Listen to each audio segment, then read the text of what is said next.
Hello, everybody, and another day, another episode of the Lions Grid. I am your co-host, Kevin Marheine, joined by Mr. Joseph Wilmot once again. Joe, how are you doing today? Doing great.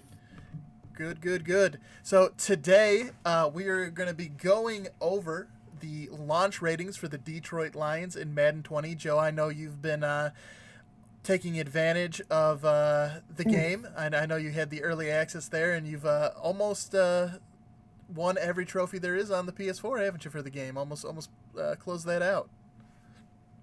Yeah, I've almost platinumized the game already. Got the EA early access, played as early as July 24th. Get the 10 hours, and then it comes out on the 30th because I pre-ordered the Superstar Edition. And been really enjoying playing the game.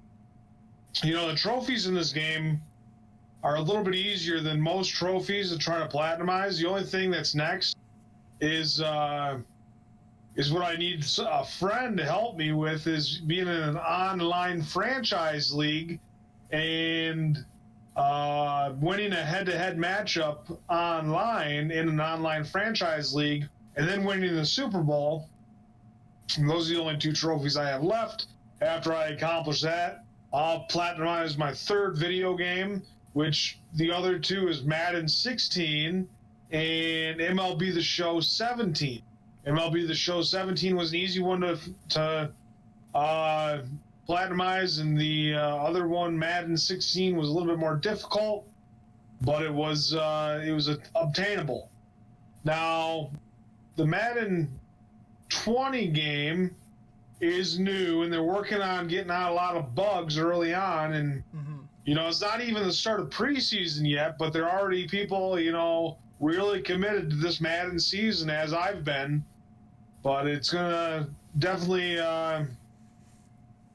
it's going to shape the way the season goes, is how you have your success early on. So once I platinumize the game, it's going to be a lot of smooth sailing from there. All downhill from there. Well, the good news is I know my copy of Madden just showed up here, I think, just yesterday. So we should be able to get on there and help you earn that last couple of trophies you need to platinumize the game. So yeah, I think the point of today's episode is just to go ahead and take a look at some of the ratings for the Lions. You know, obviously, Madden's been around for a long time. It's they've been making it for several years now. The ratings that they have for the players and the teams are by no means, binding. Yeah, obviously teams can. They're not 100% accurate. I don't think Madden ever claims to be that way. But because they've been doing this for so long, been making the game.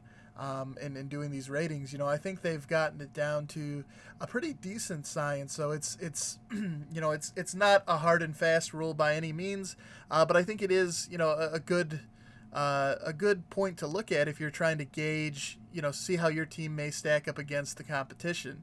Again, just because the ratings in Madden are one way doesn't necessarily mean they're hard and true. But I think it's just a nice thing to look at, and it kind of gives you something to compare, our Detroit Lions to some of the other teams.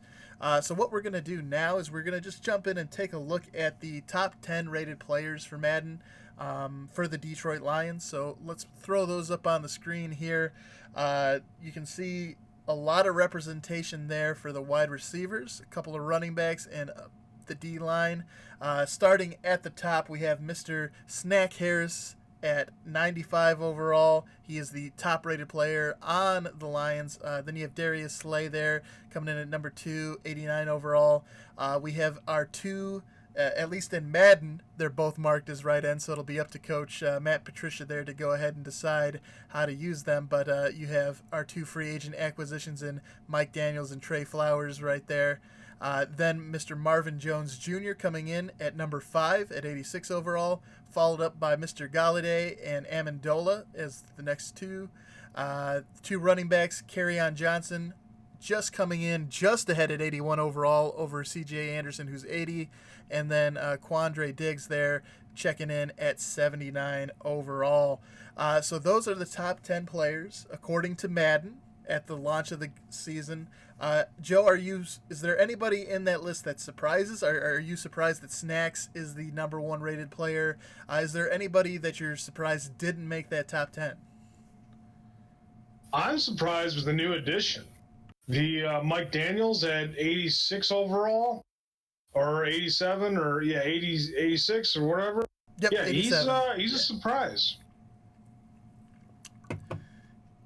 Yeah, certainly. I think him getting let go by the Packers here and them quickly picking up another 87 overall player, that's a nice surprise, I think, for the Lions. Obviously, I don't think they were expecting on that gift being dropped in their lap, but it's kind of hard to complain if you're getting a player of that caliber added in there. You know, it should be, again, we were talking about it yesterday with this defensive line having an opportunity to be really good because of the strong cast of characters they have there. I think that highlights it. I think for myself, if I'm thinking about someone who is surprising not to see there, I would imagine if you go back and look at a lot of the recent Madden launch ratings, Matt Stafford would probably be, I don't know if he's always been the highest rated player, but he's definitely been up there on the team, and we'll take a look at where he's ranked in just a second, what his ratings are.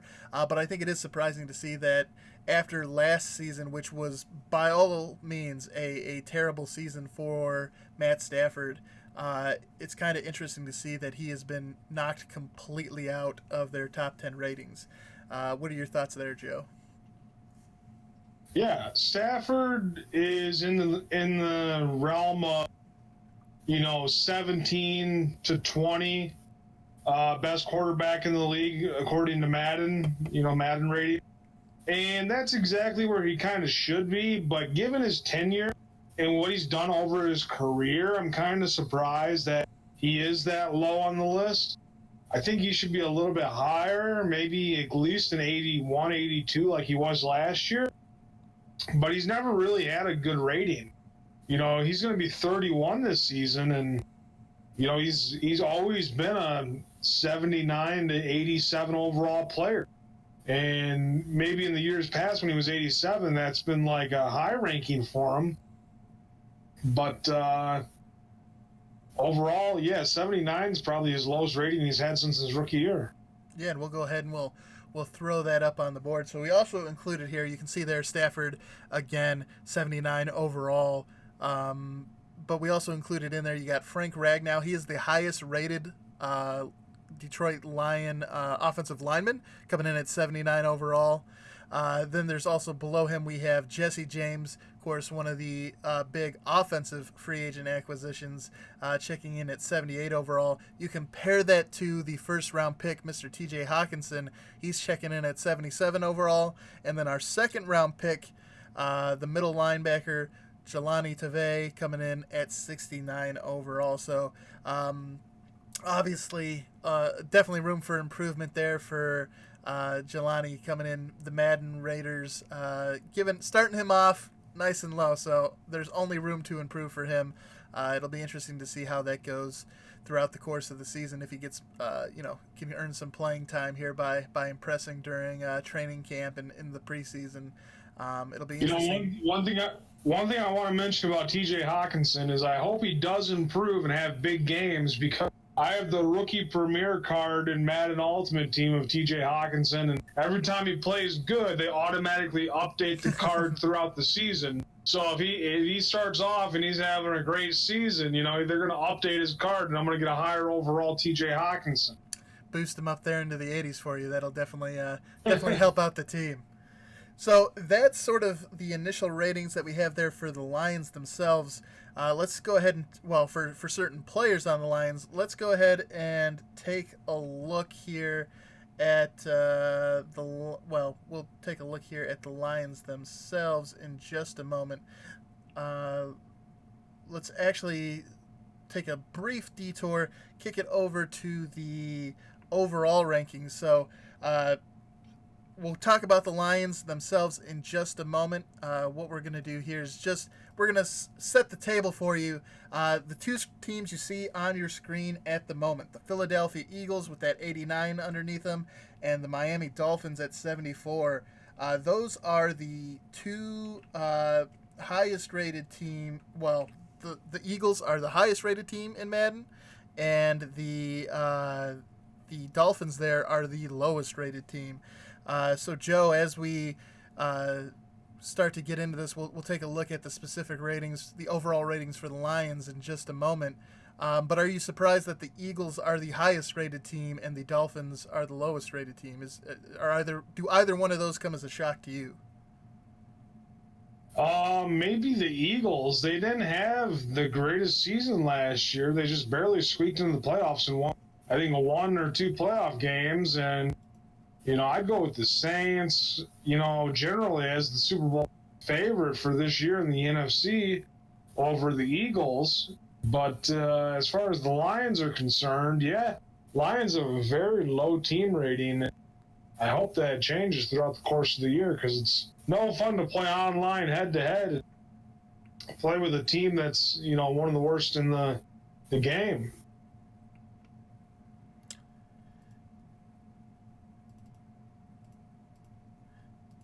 Yeah, that certainly makes it difficult there to go ahead and to play them in the head-to-head just as the teams themselves if they're going to be one of the lower teams. But as mentioned, go ahead and toss it up here for a second so that you can take a look. These are the Detroit Lions overall team ratings. You can see overall they are ranked 80. That next 80 right there is their defensive rating, so we'll also let you see what the top-rated defenses are in the league in a moment. And that 76 is their offensive rating. So the Lions checking in 80 overall, 80 defense, 80 offense. Joe, I guess my question to you are you surprised? Do either of those ratings do you think are particularly low? I know at 80 overall. As we sort of talked about, it's kind of a low rating for the team. But do you think either one of those ratings should have been higher to start the season off here? Well, you can't really expect them to be too high. I mean, if Miami is 74 and they're a really low team, it should have been, the Arizona Cardinals with the lowest overall because they were the worst team in the league last year. But off of last year, the Lions went 6-10, and they barely squeaked out, 6 wins. They won at the end of the season, not really when it mattered, but when most teams were packing it in for the season. I think that, maybe the rating is due justice, but I look for that to change. If they have a big year this year and go 12-4, or anywhere between 10-6 and 12-4, then I'm looking for the rating to go way up and do 85 to 87. Yeah. They win the NFC North, then it's going to be, a higher rating. But as of right now, at 80 overall, I think that's due justice for how they performed last year, and it's supposed to change with a lot of hype about the team this year. Yeah, and we'll take a look here at the NFC North ratings so we can see where we sort of fit in the divisional race.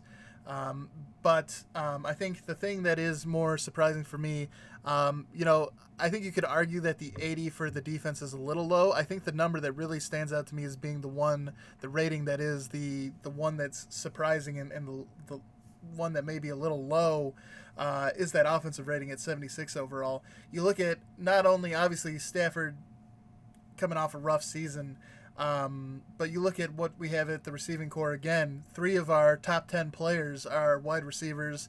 Not far behind them are both of our tight ends. Our 2 running backs that are up there is 2 of our top 10 players. All of them at over 80 overall. It's kind of surprising to see that overall offensive rating at 76.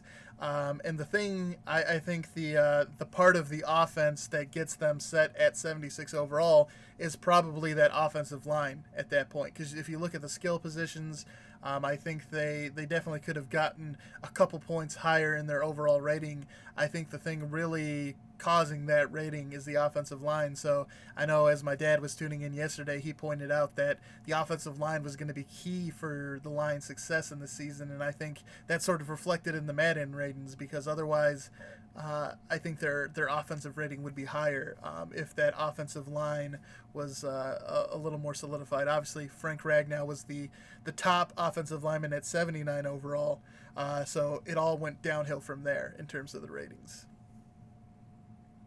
So as mentioned, we'll take a look here real quick at the offense and defense best and worst teams in the league. So starting with offense, go ahead and throw that up there. You can see one of the only 90 ratings that are there, the Saints at 92 overall is their offensive rating. Should be a pretty explosive offense this season for the Saints. I don't think many people would disagree with that. Then you have the Dolphins there, 69, their offensive rating. Could be a rough season. I know Kenny Stills at 84 overall is their highest rated skill position player. And then at quarterback, the journeyman himself, Ryan Fitzpatrick, is actually rated at 75 overall. And Josh Rosen, who they recently acquired from the Cardinals before the draft, is rated 70 overall. So, I think those picks make a lot of sense. The Saints offense obviously was pretty high octane last season. They're bringing back Michael Thomas, Alvin Kamara. Of course, Drew Brees is still there slinging the ball. So not necessarily surprising to see them as the top-rated offense. Joe, do you think there's anybody there that could have been rated higher than them in your opinion? I don't know. I don't think so. I think the best offense in the league is the Saints. And I don't think there's... you got Michael Thomas, you got Alvin Kamara, you got a good run game, good quarterback Drew Brees, got a good offensive line, got good tight end. I think that's good that the Saints have the rating as best offense in the league. But I think that the thing that's holding them back is their defense. Maybe that's why they don't have the number one overall team in the game. That's a good point, because we'll take a look here now at the defenses.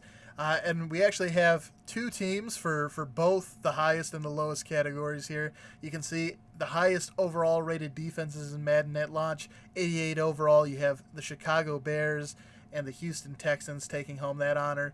And then the two lowest rated defenses, the Giants and the Miami Dolphins. So you can see, as we have gone over the highest rated offense and defense, you had the Dolphins there as the lowest rated offense and tied for the lowest rated that's right. They had the lowest rated offense and then tied for the lowest rated defense. So no surprise that they are the lowest overall rated team when you factor that in. But you can see they're tied for the highest rated defense, the Chicago Bears, obviously a divisional rival for the Lions. Could make things interesting for the Lions as we jump into the season. But, we brought up the Bears. We might as well show you what the NFC North numbers look like overall. So the number one rated team in Madden 20 at launch for the NFC North, the Green Bay Packers. I'm a Packers fan. I would like to believe the Packers are going to be that good. I think, Joe, we talked about it before we started the show. Probably unlikely they're going to be as good as their Madden rating would suggest, but there they are at 87 overall, 84 defense, 89 offense. You take a look at the Bears, 84 overall. Of course, they had tied for the highest rated defense at 88, but they matched the Lions at 76 overall rating for the offense there. Taking a look. How can you rate the Chicago Bears, who went 12-4 last season, so low when the Green Bay Packers had almost an identical record to the Lions? Makes no sense. I think a lot of people get really high on Aaron Rodgers and things like that because he's only a 90 overall, so he's not even one of the highest rated QBs in the league. I mean, he's obviously up there towards the top of the list, but there are plenty of guys actually above him this year. But I got to imagine that rating for their offense is in large part due to him. Obviously, you had a lot of departures from the Packers. At least a lot of the guys that you're familiar seeing there, like Randall Cobb, he's now with the Cowboys. On the defensive side, you had Clay Matthews go. He's with the Rams. Mike Daniels now with the Lions. So a lot of the faces that you're familiar seeing for the Packers on the offensive and defensive side of the ball, outside of Aaron Rodgers, are gone. So it's going to be interesting to see if they can live up to that rating. If I had to say, I would definitely say they're overrated here at the launch of Madden, but we'll have to see. Because again, I think you're right. If you look at how both teams finished out the season, certainly it's a surprise to see the Packers rated over the Bears. And just to toss it back up here, you can see again the Vikings coming in third place at 83 overall. Pretty solid defensive and offensive rating, 86 on defense, 80 on offense. Obviously, the big thing for them is going to be Kirk Cousins to see how successful they can be this season. And then, of course, the Lions there getting disrespected, put into fourth place, 80 overall, as we said, and then 80 on defense and 76 on offense. So, it's kind of upsetting. I think the thing that's the most upsetting for me looking at these ratings is the fact that the Lions are rated at 76 overall on offense, and so are the Bears. Obviously the Bears have a pretty good running game, but I think there's a lot more questions around the Bears offense. You look at Mitchell Trubisky, the young quarterback. Can he be successful? They really don't have the same type of talent at wide receiver and some of the other skill positions that the Lions seem to have. So, I think for them, the thing that probably puts us on even par is their offensive line's probably a little bit better than ours. So it's I guess we may have the better skill players and the higher rated QB. But because our offensive line is a little lower rated, it sort of brings us on to even level there. But if I just from a gut feeling, I'd have to say the Lions offense should be higher rated than the Bears offense, but both of them earning a 76 there. So it'll be up to the Lions and Matt Stafford and new offensive coordinator Darrell Bevell to show the Madden Raiders that that number was a little too low. So that sort of covers everything we had for today's episode, taking a look at the Madden ratings. Joe, is there anything that you want to sort of leave everybody with? I know you've had plenty of experience with the game, but is there anything during that time of playing that you think would be a good takeaway for people, either to maybe encourage them to pick up the game for themselves, or is there anything that you think you can take away from there that'll apply to the upcoming football season? There's plenty of time for the Lions to rebound and to get better ratings in Madden. I mean, it's only not even preseason yet. The first preseason game is on Thursday against the Patriots. And, generally Madden comes out after preseason around the 20th of August. So for everybody going crazy about Madden right now, oh my God, it's the earliest it's ever been released. It's fun to play it right now. But we've yet to actually get into the 2019-2020 football season. So expect these launch ratings to change dramatically. There's a new player rating. They update them. All starters get new ratings throughout the course of the season. Ratings doesn't mean that they're going to stay these ratings. Yeah, that's a great point. These are again just the launch ratings, and they'll be adjusted. Certainly, the preseason will give them a chance to make some adjustments, and then of course throughout the course of the regular season, there's going to be changes as well. If you've played Madden recently in the last few years, there's typically a download, if not every week, at least every 2 weeks there to refresh the ratings and things like that. For online play and whatnot. So certainly subject to change, but maybe we'll have to see if these launch ratings serve as a sort of accurate barometer of where the team's starting out, and it'll be fun to see where they have a chance to grow to. All right. Well, as always, just want to thank you for tuning in. This has been the 4th episode of the Lions Grid this season. We'll be back again. We'll try and do another episode tomorrow evening. And let me just double check on what the topic there is. I know we have it laid out, but it's slipping my mind currently. So let's fire up the doc and take a look. We got. Oh, we have beautiful. We'll do the 2019 season preview. So we'll take a look at the schedule. You know what's going to be there for the Lions. What teams? Where were we going to be? We'll also include the preseason in that, as you know, those games will be coming up again. As Joe mentioned, the first game's going to be this upcoming Thursday, August the 8th, against the Patriots. But we'll sort of just lay out all the teams we'll be playing, talk about where we are in terms of strength of schedule compared to the rest of the league. But yeah, just do a little preview of what the season is looking like here. Obviously, things will most certainly change there as well as preseason and everything gets underway. But the schedule itself is locked in, so we'll take a look at the games and maybe pick some that you should circle on your calendar as must-see TV. But again, just want to thank everybody for tuning in. If you did like the show, please do help the channel grow. Go ahead and hit a like, hit the subscribe button.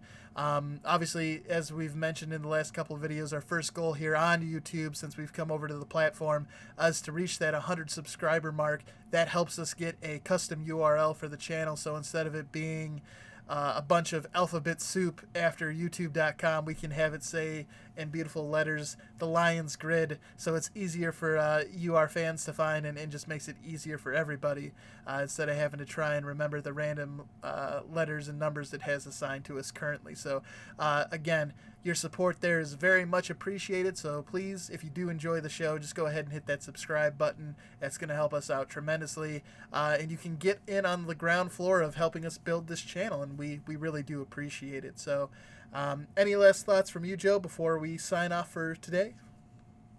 No. Nope. Cool. Man of little words there. He's been giving us a lot during the segment, so I don't blame him for not having a lot there to close it out. That'll do it. Again, Kevin Marheine, Joseph Wilmot. We'll see you during the next episode. Have a good day, everyone. Bye-bye.